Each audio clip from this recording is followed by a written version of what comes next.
It's been exactly 1 week since we took to the streets with two very willing individuals who work with homeless people every day.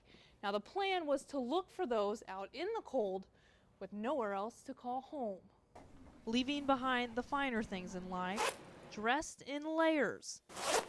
We leave the studio at 10:30 on foot, on a mission to try and find some of the Sioux Falls homeless, getting a feel for what it's like to stay out till morning bearing the frigid temperatures. Dennis Quigley should be at home in bed, but instead he's hoping to run into some of the homeless veterans who he meets every day working at the vet center. But so far, there are only clues of them left behind at their usual spots.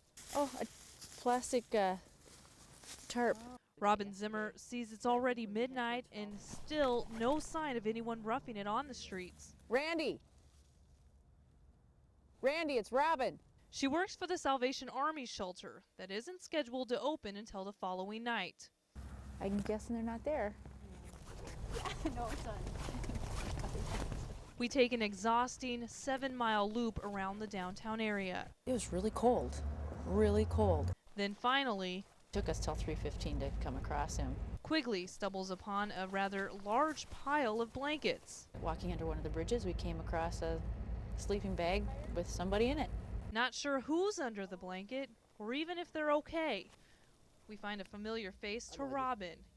Meet 60-year-old Jerry from Sioux Falls, who wants to stay under the covers. I've been homeless since, even altogether, since 98. Now 7 years later, he explains how he ended up here. I don't know, for some reason, I just got lazy. I just didn't care to work anymore. Night after night, he fights for his life. I mean, my blankets kept blowing off. I had trouble that night, trying to stay warm. My blankets kept blowing off. As you can see, I picked up a few rocks to weigh my blankets down. But just the other night, the rocks weren't enough in the strong winds. Jerry says by crawling in this culvert to sleep just may have saved his life. I mean, every night I pray, that I'll make it through till the next morning, that, that they won't find me out here, my bones, the next, a couple months later. But finding Jerry is a tough lesson to swallow. Somebody having to put rocks on their blanket to keep the wind from blowing it. Basically what we can call in snow and frozen ground on a piece of cardboard. It's sad, and I'll really think about that when I go home. With 6 o'clock almost here, I am so tired. Robin and Dennis reflect on their experience. And probably really think about what we did tonight. And it was long, yes, it was tiring, and it was cold, but this is nothing compared to what these the homeless people deal with every day. We walked over 7 miles tonight just to keep warm.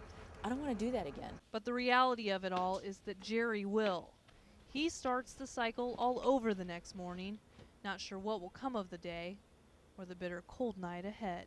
To actually be out here and to try and stay warm all night, I guess it made me want to work just a little bit harder to find a place for our shelter to continue. But just being out here tonight is just really, it kind of reaffirms that compassion we're supposed to have.